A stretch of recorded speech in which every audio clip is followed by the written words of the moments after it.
नमस्कार, हमारे इस विशेष कार्यक्रम में आपका स्वागत है। मैं हूं तृप्ति। एक लंबी पूछताछ के बाद आखिरकार सीबीआई ने दिल्ली के डिप्टी सीएम मनीष सिसोदिया को शराब घोटाले मामले में गिरफ्तार कर लिया, जिसके बाद आम आदमी पार्टी सड़कों पर उतर आई है। उनके मुख्यमंत्री अरविंद केजरीवाल बार बार बोल रहे हैं कि वो एक ईमानदार राष्ट्रवादी नेता है, देशभक्त नेता है, लेकिन वहीं दूसरी तरफ विपक्ष लगातार ये कह रहा है कि वो एक भ्रष्टाचारी नेता है। भ्रष्टाचार के मामले में, वो भी शराब घोटाले में भ्रष्टाचार के मामले में जेल गए हैं।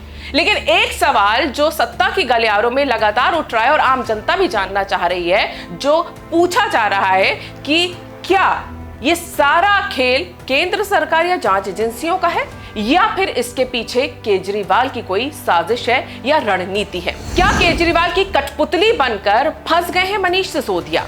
मनीष सिसोदिया की मुश्किलें बढ़ाने में क्या केजरीवाल का योगदान ज्यादा है? केजरीवाल ने मुख्यमंत्री बनने के बावजूद अपने पास क्यों नहीं रखा एक भी विभाग? ये सवाल भी अब उठने लगे हैं। क्या केजरीवाल मनीष सिसोदिया को कठपुतली बनाकर घुमाते रहे हैं? दिल्ली के उप मुख्यमंत्री मनीष सिसोदिया की गिरफ्तारी के बाद अब कई और ऐसे सवाल उठने लगे हैं जिसमें अरविंद केजरीवाल को घेरा जा रहा है। और मनीष सिसोदिया की गिरफ्तारी के पीछे अरविंद केजरीवाल की लंबी राजनीतिक प्लानिंग बताई जा रही है, जिसमें मनीष सिसोदिया फंस गए हैं, ये भी कहा जा रहा है। सबसे पहले इस बात को समझते हैं कि अरविंद केजरीवाल ने अपने पास कोई भी विभाग क्यों नहीं रखा है, जबकि वो दिल्ली के मुख्यमंत्री हैं। केजरीवाल ने अपने पास विभाग इसलिए नहीं रखे हैं क्योंकि वो अच्छी तरह से जानते हैं कि जब भी कभी भविष्य में घोटाले की बात आएगी, तब उनकी जांच होगी और फंस जाने पर उनके पास कोई भी रास्ता नहीं बचेगा। इसलिए अरविंद केजरीवाल ने अपने पास एक भी विभाग नहीं रखा और ज्यादातर विभाग मनीष सिसोदिया को दे दिया और बाकी मंत्रियों में बांट दिए। अब इसी बात से अंदाजा लगाइए कि मनीष सिसोदिया के बाद 18 विभाग हैं। दिल्ली सरकार की जितनी भी नीतियां या डिसीजंस लिए जाते हैं, वो सब केजरीवाल की देखरेख में लिए जाते हैं। बिना उनसे पूछे कोई फैसला नहीं होता। ऐसा कैसे हो सकता है कि राज्य की आबकारी नीति बन रही हो और करोड़ों के नए नए सौदे हो रहे हो, लेकिन मुख्यमंत्री केजरीवाल को इसकी कोई खबर ना हो? दिल्ली में शराब के सौदों में भी केजरीवाल शामिल रहे हैं। अब ऐसे में यह कहना गलत नहीं होगा कि अरविंद केजरीवाल भी इसमें दोषी है, क्योंकि जांच एजेंसियों की जो चार्जशीट फाइल हो रही है, जो भी रिपोर्ट आ रही है, उन सब में केजरीवाल का नाम भी है और यह तक कहा जा रहा है कि उन्होंने सबूत भी मिटाने की कोशिश की है। मनीष सिसोदिया की गिरफ्तारी के बाद कांग्रेस ने इसे सीबीआई का स्वागत योग्य कदम बताते हुए दिल्ली कांग्रेस अध्यक्ष अनिल चौधरी ने कहा है कि आपने पैसा बनाने के लिए शक्ति का इस्तेमाल किया है। उन्होंने आरोप लगाया कि मुख्यमंत्री अरविंद केजरीवाल को भी गिरफ्तार किया जाना चाहिए, क्योंकि वो भ्रष्ट सौदे के मास्टरमाइंड हैं। वहीं बीजेपी प्रवक्ता हरीश खुराना ने कहा है कि घोटाले के असली सरगना अरविंद केजरीवाल थे और सिसोदिया केवल एक मोहरा थे। दिल्ली शराब नीति मामले के बाद मनीष सिसोदिया के खिलाफ सीबीआई अब जासूसी केस की भी जांच करने जा रही है। फिर एक बार ऐसा क्यों लगने लगता है कि जैसे अरविंद केजरीवाल ने ही अपने डिप्टी सीएम को फंसा दिया हो?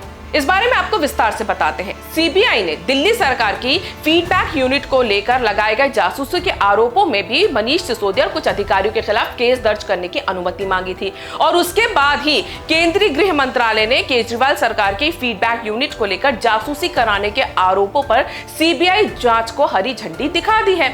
असल में दिल्ली के उपराज्यपाल वीके सक्सेना ने ही जासूसी कांड की जांच सीबीआई से कराने की सिफारिश केंद्र सरकार को भेजी थी। बीजेपी का आरोप यह है कि फीडबैक यूनिट के जरिए दिल्ली के अरविंद केजरीवाल सरकार ने केंद्रीय मंत्रालयों, कई संस्थाओं और विपक्षी दलों के नेताओं की जासूसी कराई, जो असंवैधानिक है।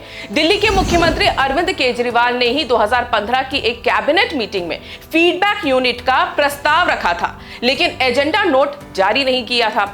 सीबीआई की शुरुआती जांच के मुताबिक इस सिलसिले में दिल्ली के उपराज्यपाल की मंजूरी भी नहीं ली गई थी। केजरीवाल के अनुसार फीडबैक यूनिट का काम था कि विभागों के कामकाजों की मॉनिटरिंग कर उसमें पाई जा रही खामियों को दूर करना और फिर उसमें सुधार करना। लेकिन अब आरोप ये लग रहे हैं, पहली बात तो यह है कि आखिर जब विजिलेंस डिपार्टमेंट था तो फिर ये फीडबैक यूनिट बनाने की जरूरत क्या थी? और दूसरी बात यह है कि आखिर अरविंद केजरीवाल को विपक्षी पार्टियों की या अपने ही कुछ नेताओं की जानकारी की, खुफिया जानकारी लेने की या उनकी जासूसी कराने की जरूरत क्यों पड़ी? सीबीआई के हवाले से खबर यह है कि एजेंसी ने 700 मामले की जांच की थी और उसमें 60% मामले राजनीतिक हैं, जिनका सुधार के लिए कार्यक्रमों की निगरानी से कोई लेना देना नहीं है। ऐसे में अब सवाल ये उठ रहा है कि आखिर केजरीवाल बार बार क्यों बच रहे हैं। दिल्ली का मुख्यमंत्री बनकर खुलेआम घूम रहे हैं। अरविंद केजरीवाल ने मनीष सिसोदिया पर जिम्मेदारियों का बोझ डाल दिया था और वो भी बुरी तरह से उसके नीचे दबे हुए नजर भी आ रहे थे। अब वो जिस मामले में फंसते जा रहे हैं उसमें अरविंद केजरीवाल को तो कुछ नहीं हो रहा, लेकिन मनीष सिसोदिया से अब ना ये बातें निगलते बन रही हैं ना उगलते बन रही हैं। ऐसे में सवाल ये उठता है कि विजिलेंस या एक्साइज डिपार्टमेंट अरविंद केजरीवाल ने अपने पास रखा होता तो क्या मनीष सिसोदिया इस मामले में जांच के दायरे से बाहर नहीं होते। इस पूरे घटनाक्रम पर नजर डालें तो फिर नियमों के हिसाब से दिल्ली सरकार के हर अच्छे बुरे फैसले के जिम्मेदार तो अरविंद केजरीवाल ही माने जाएंगे। लेकिन मनीष सिसोदिया का हाल तो बाकी अधिकारियों जैसा लग रहा है, जो मुख्यमंत्री या बाकी के मंत्रियों के मौखिक आदेशों पर ऑर्डर पास करते रहे और जब चारों तरफ घोटाले होने लगे फिर जांच होने की सूरत में खुद ही फंस गए। ऐसे में अब आपको क्या लगता है, क्या अरविंद केजरीवाल पर भी जांच होनी चाहिए और अगर वो वाकई में मास्टरमाइंड हैं तो क्या अपने मंत्रियों के साथ उन्हें भी जेल में होना चाहिए? अपना जवाब हमें कमेंट करके जरूर बताएं। अगर आपको ये वीडियो पसंद आया तो इसे लाइक करें और हमारे चैनल को सब्सक्राइब करें।